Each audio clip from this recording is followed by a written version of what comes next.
आज जो हम करेंगे दैट इज पेंडुलम का जो भी बेसिक टर्म है वो। तो सबसे पहले हम लोगों ने कल जो डिस्कस करा था कि टाइम पीरियड क्या होता है, किस पे डिपेंड करता है वो।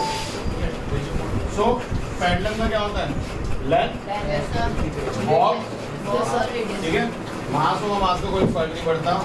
अब इफेक्टिव लेंथ रेडियस वो भी छोड़ दो, इसके इस मोमेंट को इसे क्या बोला जाता है, लेंथ ऑफ द मास। वाह, इंग्लिश की तो टांग तोड़ दी तुमने, लेंथ ऑफ द मास। देखो ये यहाँ पे आता है that is known as maximum displacement. इसे क्या बोलते हैं, मीन पोजीशन, और इसे क्या बोलते हैं, एक्सट्रीम पोजीशन। तो मीन से एक्सट्रीम कितना दूर गए से बोलते हैं एम्पलीट्यूड। क्या बोलते हैं, एम्पलीट्यूड। मान लो ये ए है, ये बी है और ये सी होगा यहाँ पे।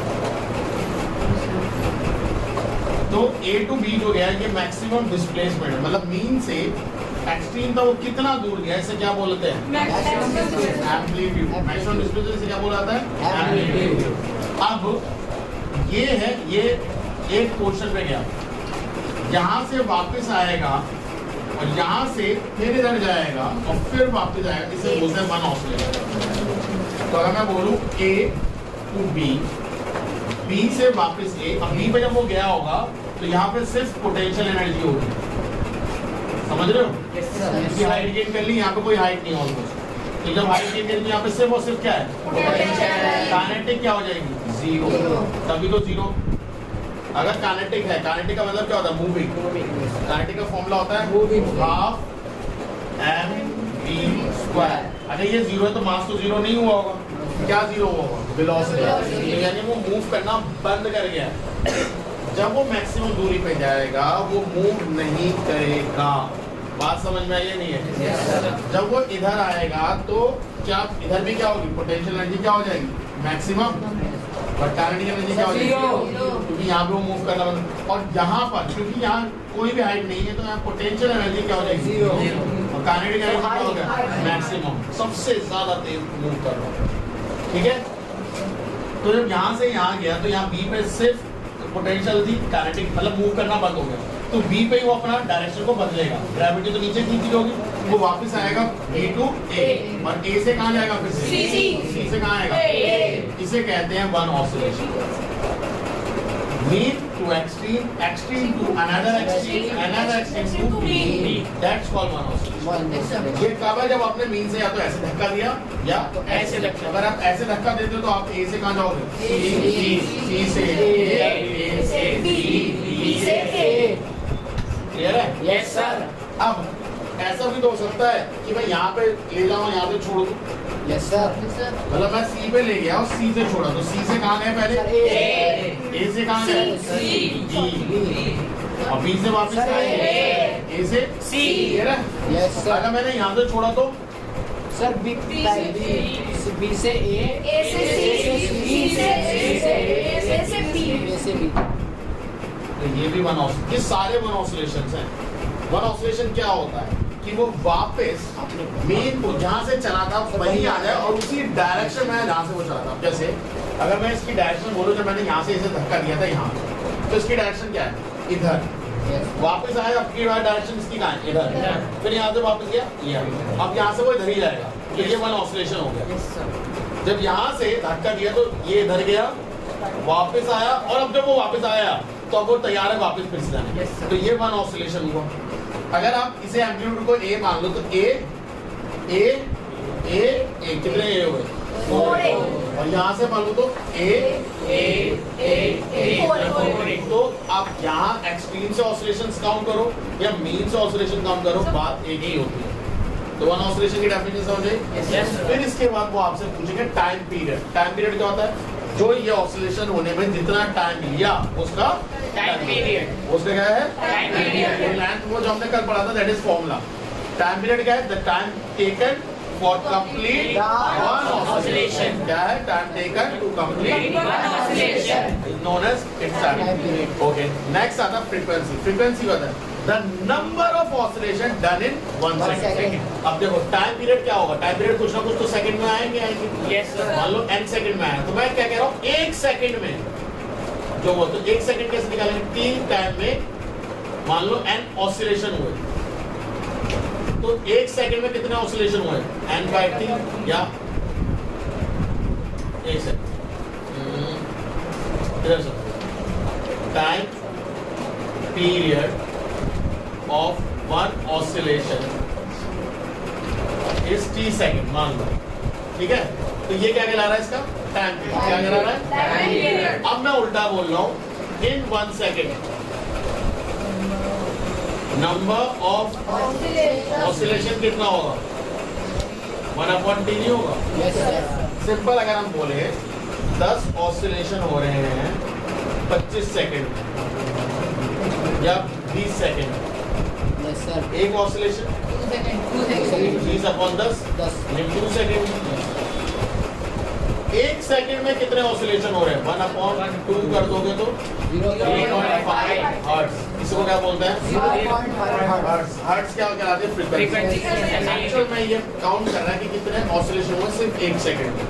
अब वो हो सकता है 0.5 हर्ट्ज में, तो बहुत स्लोली मूव कर रहा है।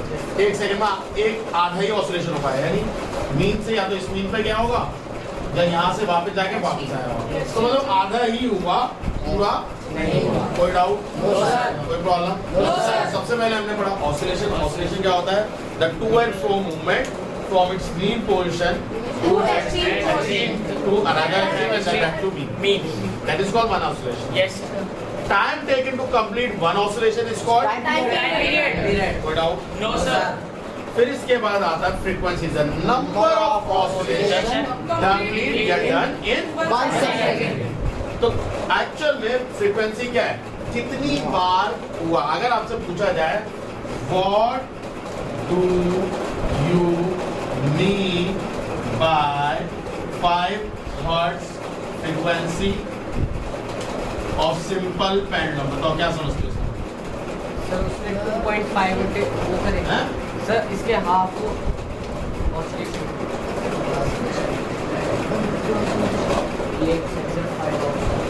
एक सेकंड में 5 बार ऑसिलेट कर गया, ये कह रहा है इसका मतलब। मैंने क्या बताया था? फ्रीक्वेंसी क्या होती है? फ्रीक्वेंसी हर्ट्ज में जरूर एक्सप्रेस होती है, बट वो कहती है कितने ऑसिलेशन हुए 1 सेकंड में। तो 1 सेकंड तुम नहीं बदल सकते, तो एफ क्या नंबर क्या बता रहा है? ऑसिलेशन। वो क्या बता रहा है? ऑसिलेशन कितने हुए। अब इन फ्रीक्वेंसी से टाइम पीरियड 1/f होता है और f 1/t होता है, दोनों एक दूसरे के रेसिप्रोकल होते हैं। तो 1 यहाँ रख दो, टाइम पीरियड कितना होगा? 1/5 पॉइंट लगा दो तो 0.2 सेकंड, यानी उस ऑसिलेशन का टाइम टेकन कितना है? 0.2 सेकंड में हो गया, 1 सेकंड से भी कम। अब कितने से टाइम पीरियड को क्या आप नॉर्मल वॉच से या मेजर कर पाओगे? No, sir. तो बहुत फास्ट है, तो इसलिए हम कहते हैं कि हम कई सारे ऑसिलेशन करते हैं एक बार में, जिससे हमारा आंसर और भी क्लोज आता है। ठीक है? कोई डाउट, कोई प्रॉब्लम है तो बताओ। No, sir. पक्का? क्वेश्चंस करें? Yes sir. Question 1. In an experiment to measure the period of a simple pendulum, the time for 25 complete oscillation swings was found देखो to be 25 ऑसिलेशन का टाइम कितना है? 50 seconds. 50 Seconds. तो अगर मैं 1 oscillation का टाइम पूछूं आपसे 50/25, that comes 2 second 2 second. The time period of 1 oscillation कितना होगा? 2 सेकंड Good. ये 2 सेकंड एक ऑसिलेशन का टाइम पीरियड ही कहलाता है। Yes sir. और frequency 1/t, that comes 1/2, that comes 0.5 seconds। ठीक है? तो फर्स्ट पार्ट क्या कह रहा है, पढ़ो। Why are 25 oscillations taken? क्योंकि मैंने अभी आपको बताया 25 जो जितने नंबर ऑफ ऑसिलेशंस लेते हो उससे क्या हो जाता है? आपके आंसर एक्यूरेट आने के चांस, क्योंकि देखो सीधी बात है, ऑसिलेशन तो कम भी हो सकता है ना। एक ऑसिलेशन को नापने जाओगे तो शायद एरर के चांसेस ज्यादा हो, बट आप 25 ऑसिलेशन को एक साथ ऑसिलेट मतलब कैलकुलेट करोगे तो एरर के चांसेस कम होंगे। क्लियर है? Yes, sir. एक बार पढ़ दे बेटा, क्या लिखा है सॉल्यूशन में भी। Measurement of the time for a large number of देखो oscillations. इन्होंने भी वही सेम चीज लिखी, मैं पढ़ दे रहा हूँ। Measurement of the time for large number of oscillation give more accurate estimate of the time period. ये मैंने बोला था, जितना ज्यादा करोगे आप उतना एक्यूरेट हो जाओगे, यानी एरर कम होगी। ठीक है, the time of one oscillation is too small to be measure accurate. ठीक है, यस सर। और कोई doubt? No, sir. Next part क्या है? What is the period of the pendulum? Time period, यानी पीरियड ऑफ पेंडुलम है time period 2 second. अगला, What is the frequency of the pendulum? What is the frequency of the pendulum, वो भी आपको पता है? Yes, sir. 0.5 ओके, नेक्स्ट है question number 2। एक बार चलो मैं रीड कर रहा हूँ, देखो। What is the time period of the pendulum and length? Length कितनी है? 90 meter. 90 मीटर। और ग्रेविटी कितनी है? 10 meters square per तो second. मैंने आपको टाइम पीरियड का कल फॉर्मूला बताया था, t equal to Yes, sir. L upon G 2 pi ऐसी रहने दो, 3.14 जो भी आपको लगे भाई, वैल्यू पता है। L कितना 90 और ये कितना 10, ये कट जाएगा। Yes Yes, sir. sir. 2 into 3.14 into √9 क्या आता है? 3 6 into 3.14 कर लेंगे? Yes Yes, sir. sir. 6 हो जा, सर 80% 6 4 जा 24. 24, 2 कैरी गया 1 8 6 लिया 18.84 सेकंड, सॉरी सेकंड। क्लियर है? Yes, sir. इसके बाद आपका क्वेश्चन नंबर 3 कह रहा है what length of the second pendulum. अब देखो उन्होंने टाइम पीरियड नहीं बताया, उन्होंने बोला Second. What length of Second second pendulum at a place. Gravity की वैल्यू क्या बताई उन्होंने? 9.8 seconds. ये तो हमने कल करा था, अगर आपको याद हो तो। Yes sir. Yes, sir. ठीक है, तो टाइम पीरियड कितना है? तो time period 2 pi under root L by G. Yes, तो sir. यहाँ से मैंने आपके L का फॉर्मूला डायरेक्ट बताया था, टी स्क्वायर जी अपॉन 4 पाई स्क्वायर, याद है? Yes sir. अब इसमें आप वैल्यू डाल दो, बट टाइम पीरियड तो पता नहीं है, No. बट वो बोल रहा है कितना? 2 सेकंड। कितना बोल रहा है? 2 सेकंड। तो यहाँ पे क्या डाल दो? 2, जी पता है, 4 पाई की वैल्यू है, हमने कल कैलकुलेट करा था, कर लोगे ना? Yes, sir. आता है नहीं आता है, सिर्फ वैल्यूज डालनी रहेगी। ओके, इसके बाद नेक्स्ट क्वेश्चन क्या कह रहा है? इसका नेक्स्ट क्वेश्चन कह रहा है compare the time period of 2 simple pendulum. अब देखो एक पेंडुलम कैसा है, एक पेंडुलम की लेंथ कितनी है? 25 मीटर, L1 मान लेते हैं। अगले की कितनी है? 1 मीटर। तो टाइम पीरियड फर्स्ट का क्या होगा? 2 pi under root L1 upon G. जी और T2 का टाइम पीरियड क्या होगा? 2 pi under root L2 upon G. भाई ग्रेविटी थोड़ी बदल रही है, तो T1 रेशियो T2 का मतलब क्या होता है? T1 upon T2। T1 क्या है? 2 pi under root L upon G. 2 pi under root L upon G L1 L2 upon G. तो देखो 2 पाई से 2 पाई कट गया, Yes, sir. यहाँ भी जीए, ये भी जीए कट गया। Yes, sir. तो T1 रेशियो T2 एक्चुअल में क्या है? L ऊपर आया L1 और नीचे क्या है? L2. L1 कितना है? 25 नीचे क्या है? 1. क्या मैं से 5 रेशियो 1 लिख दूं या 5/1 लिख दूं, उसे 5 रेशियो 1 लिख देना। Yes, sir. तो T1 रेशियो T2 एक्चुअल में क्या है? 5/1 इसको एक चीज में और बोल सकते हैं, ध्यान से देखो ये कैसे। T1 अपॉन T2 लिख दिया, ये 5/1 है, इसको यहाँ भेज दो। ये क्या बता रहा है कि पहले का टाइम पीरियड दूसरे वाले के टाइम पीरियड के 5 गुना है, इक्वल है। ये 5 टाइम्स है, यानी जो अगर पहले वाले का जो टाइम पीरियड होगा, दूसरे वाले का टाइम पीरियड मुझे पता है, तो पहले वाले का टाइम पीरियड उसका क्या होगा? 5। मैं कहता हूं उसका टाइम पीरियड 2 सेकंड था, तो Sir, अगले 4 seconds. 2 into 5 4 10. 10 सेकंड। क्लियर है? Yes sir. Sir, it is 25. Under root 25 का क्या होता है? 5 भी होता है। भाई होता है ना, पेयर बनते हैं ना।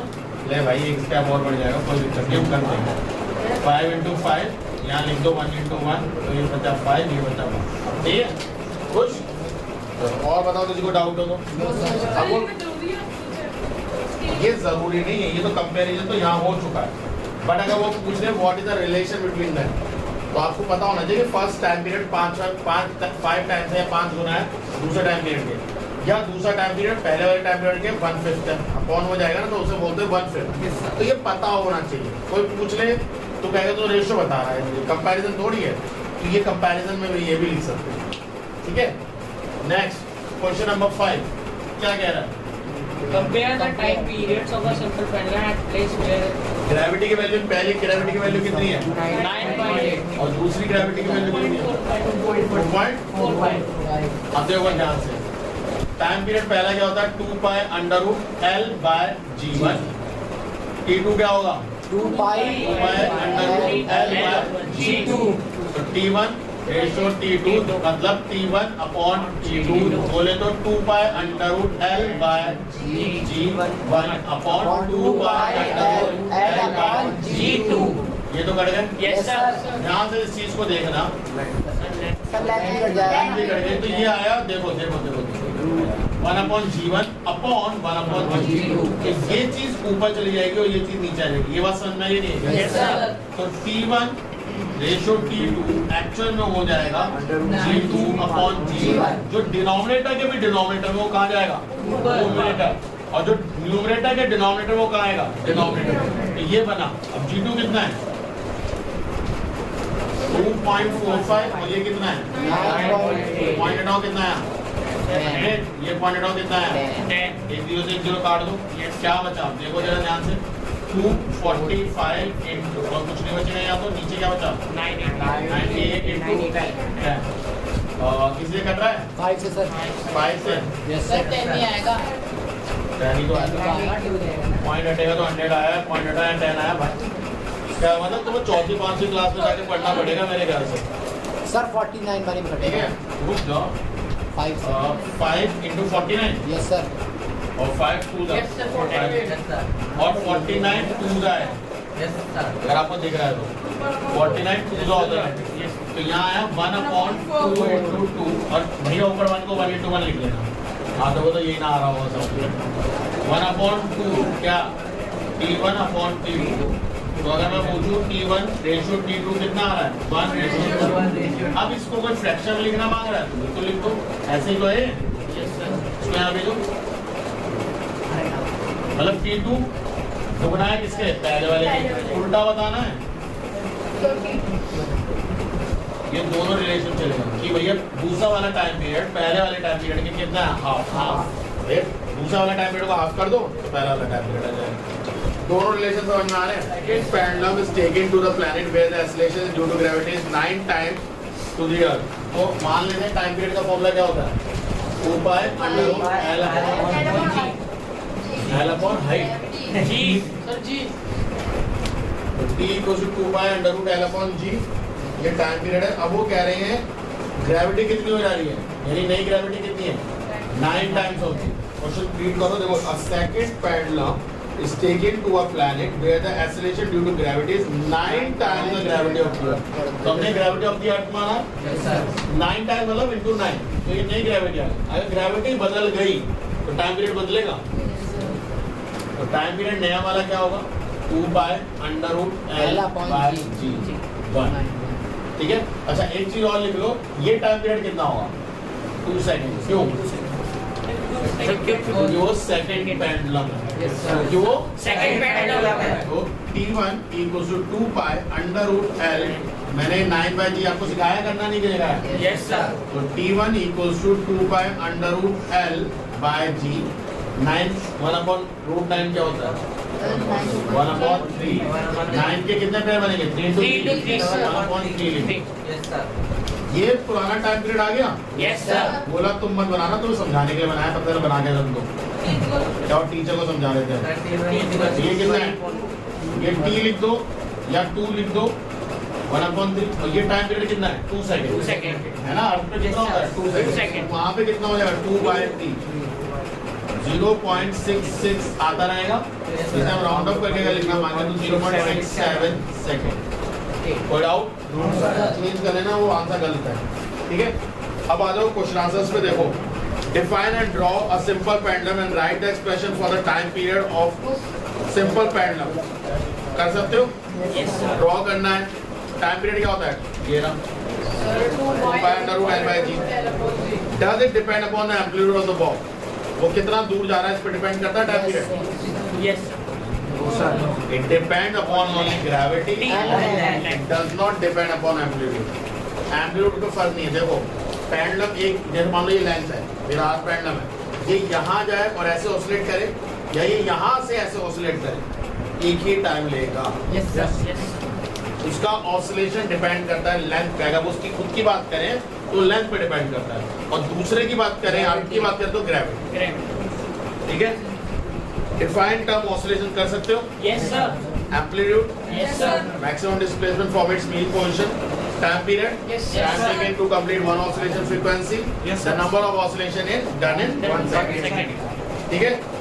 Okay. Next, why should a pendulum bob is kept very close to the ground while doing the experiment? क्योंकि अगर हम कहें theoretically कहें कि भाई ग्रेविटी से अगर आप ऊपर मतलब अर्थ के सरफेस से अगर ऊपर उठते हो ग्रेविटी कहीं ना कहीं कम हो जाती है। तो अगर आप बिल्कुल एक्यूरेट टाइम पीरियड जानना चाहते हो तो अर्थ के सरफेस के कैसे रखो? क्लोज। इसलिए उन्होंने बोला why should be pendulum bob is kept very close to the ground while doing the experiment, क्योंकि अगर आप जैसे जैसे सरफेस से ऊपर जाते जाओगे ग्रेविटी की वैल्यू कम होती है। भले थोड़ी कम होती है, ज्यादा डिफरेंस नहीं आता, बट हो तो ये Yes, sir. Accurate time period नहीं है। Next, state the factor on which the time period of an oscillation object depend. बताओ, length of gravity. Yes, sir. Length of what? Sir. Length of simple band. band. और वो भी कौन सी? Effective length. जिसमें length of the string भी होता है plus radius of the bob. और टी तो gravity है। Yes, sir. A simple pendulum is hanging freely falling lift. एक लिफ्ट है जो फ्री फॉल हो रही है, तो सबसे पहले समझो फ्री फॉल लिफ्ट में आपको वेटलेस फील होता है। Yes, Yes, sir. वेटलेस मतलब अगर आपने कभी लिफ्ट महसूस करा, अगर आप ऊपर जाते हो तो आपको भारीपन महसूस होता है। Yes, sir. लिफ्ट को अगर मैं फोर्स, जब वो चलती है तभी फोर्स लगता है, उसके बाद वो कांस्टेंट वेलोसिटी से चढ़ती है। जैसे मैंने याद है मैंने एक बार बताया था, जितना नीचे वेट लग रहा है उतना ही अगर ऊपर वेट लगे तो बॉडी मूव नहीं करेगी। Yes, sir. बॉडी कब मूव करेगी? जब हल्का सा थोड़ा सा ज्यादा हो, ऊपर या नीचे कहीं तो, पर थोड़ा सा ज्यादा हो, मूव कर गई, अब कांस्टेंट फोर्स लगाते जाओ वेट के और चलो। तो जब लिफ्ट ऊपर जाती है हल्की सी तो आपको थोड़ा सा भारी महसूस होता है, जब ऊपर से नीचे आ रही होती है लिफ्ट थोड़ा सा हल्का महसूस होता है। अब इमेजिन करो लिफ्ट कट गई, सारी कट गई, अब लिफ्ट गिर रही है, कुछ ही वेट महसूस ही नहीं होगा। वेट महसूस नहीं हो रहा तो वहां पे क्या हो रहा है? वेटलेस वाली जगह पे वहां पे आपको कोई फोर्स महसूस नहीं होगी, तो ग्रेविटी का एग्जिस्टेंस भी क्यों होगा? क्योंकि वो लिफ्ट किस फोर्स, किस ग्रेविटी, किससे गिर रही है? ग्रेविटी की वजह से। Yes, sir. ग्रेविटी एक्सीलरेशन में, और उसके अंदर तुम बैठे हो, तुम्हें तो वेटलेस फील होगा। Yes, तो sir. वहां पे अगर पेंडुलम लगा दो तो पेंडुलम ऐसे लहरा रहा होगा, तो कहाँ पेंडुलम बनेगा? Time period. तो अगर आप इस पॉइंट पे बोलते हैं ग्रेविटी की वैल्यू वहां पे इनसाइड द लिफ्ट, लिफ्ट के बाहर नहीं, इनसाइड द लिफ्ट क्या हो जाएगी? Zero. तो उस जगह पे नेट फोर्स जीरो, तो कोई फोर्स महसूस नहीं होगी नीचे, Yes. कोई ग्रेविटी नहीं होगी नीचे, तो ग्रेविटी जीरो होगी तो उस जगह पे टाइम पीरियड क्या हो जाएगा? इनफाइनाइट। वहां कौन? Gravity zero, infinite. ठीक है, और कोई डाउट? Sir, infinite लिखना है zero. इनफाइनाइट जीरो नहीं, ग्रेविटी जीरो हो रही है, Okay. बल्कि वो एग्जैक्टली ग्रेविटी में नेट ग्रेविटी से बोल रही है। ठीक है, a simple pendulum is hanged free, oh sorry, a Bob of pendulum is made oscillate in a trough of water. Trough of water समझते हो? एक Yes, sir. भगोना जैसा, उसमें पानी भर लिया आपने, ठीक है। How does the time period changes? बताओ। डिक्रीज। Decrease. अगर पेंडुलम एयर में जाता है तो उसमें भी वो थोड़े टाइम का रुक जाता है। क्यों? क्योंकि एयर फ्रिक्शन का काम करती है, रोकती है उसके मॉलिक्यूल्स को, धीरे धीरे रोकती है। भाई अगर मैं कहूँ ये पेंडुलम है, ठीक है, ये रोटेट कर रहा है ऐसे, तो एक मिनट पकड़ने से पकड़, अब इसे ऐसे ऐसे रोटेट करा, हाँ, तो एयर ऐसे है, अब रोटेट करा इधर की तरफ से इधर, उधर उधर पार करके ना, हाँ समझे? Sir, आगे वो हाँ अगेंस्ट हो रहा है, वो तो अपना ऐसे रहना मांग रहा है, वो अब दोबारा आएगा तो वो ऐसे फिर से जाएगा। तो एनर्जी कहीं ना कहीं मॉलिक्यूल के बीच में ओवरकम करेगा। Yes, sir. भाई उसमें से बार बार जाने में आने में कहीं ना कहीं तो एनर्जी कम होती Yes, जाएगी। sir. और जैसे जैसे एनर्जी घट रही है Sir, उसकी वो speed धीरे धीरे कम हो जाएगा। अब ये कौन कर रहा है? एयर। एयर कर रही है, आप इससे किस में से पार करा रहे हो? Water. वाटर में। वहाँ तो वो और ज्यादा फोर्स लगाएगा। Yes, sir. तो टाइम पीरियड बढ़ेगा घटेगा? घटेगा। क्योंकि फोर्स कम हो गई, एक्सीलरेशन कम हो गया, तो आपका टाइम पीरियड और बढ़ जाएगा, वो स्लोली मूव करेगा। सही है? कोई डाउट, कोई प्रॉब्लम है तो जैसे बॉक्स में आपने वो बताया था, वो अगर बत्ती जला के, वो देखो वो वाला केस, वो अगर आप एयर के फ्रिक्शन को देखना मांगते हो तो आप क्या करो, एक बड़ा बॉक्स लो, उस जूते का बॉक्स ले सकते हो, ठीक है, उसके चारों तरफ से फाड़ के छोटे छोटे गड्ढे, उसमें से सेलोफेन शीट लगा दो, जो ट्रांसपेरेंट शीट होती है जिसके आर पर दिखता है, और उसमें अगरबत्ती का धुआं पूरा भर दो, और एक पेंडुलम ऊपर से टांग के हल्का सा मूव करा के बंद कर दो। तो आप देखो ये पेंडुलम ऐसे मूव कर रहा होगा, तो वो धुएं को काट रहा होगा। Yes, sir. तो धुआं कट रहा है इसका मतलब एयर मॉलिक्यूल अगर वहां पे होते तो वो भी कटते, वो भी एकदम एक दूसरे को काट, तो थोड़ी देर में देखो वो रुक गया। तो इसका मतलब जैसे वहां पे धुएं के मॉलिक्यूल को काट रहा है अगरबत्ती के धुएं को, वैसे वो किसके मॉलिक्यूल को काट रहा है? क्लियर है? सर आपने सर वो फ्रिक्शन को क्या बताया था? अपोजिशन फ्रिक्शन, ठीक है? Okay, the next one is establish a relation between the time period and frequency. बताया था मैंने, टाइम पीरियड क्या होता है? Sir, time. 1/f, और f क्या होता है? ठीक है, कुछ दोनों में से कोई भी लिखे। How does measure of time period of a given pendulum, time period कैसे मेजर करते हैं? t equal to 2π√L/g। Why do you note the time for more than one oscillation? ये मैं अभी आपको बता दूं। Measure that accurate, time period बहुत कम होता है तो यू कांट मेजर दैट। ठीक है, नेक्स्ट क्या कह रहा है? The bob of an oscillation pendulum is made of metal. How will the time period would be change? We replace the metal bob by the same mass of identical bob made up of wood। मास में तो independent होता है वो, Yes, sir. मास में फर्क नहीं पड़ेगा, metal का लो, वुड का लो, पत्थर टांग दो, सबके लिए सेम है, तो टाइम पीरियड पे कोई इफेक्ट नहीं आएगा। No change in the time period. What happen to the time period of the pendulum when take it to the mountain? Gravity कम हो जाएगी, Sir, gravity कम हो जाएगी। बढ़ जाएगा, ग्रेविटी कम हो गई तो टाइम पीरियड बढ़ेगा। टाइम पीरियड क्या होगा? बढ़ेगा। ठीक है, Inversely. क्वेश्चन अच्छा, a girl is swinging in a swing of a standing position. How will the time period of the swing is affected if she sit? Okay, ये बढ़िया question है।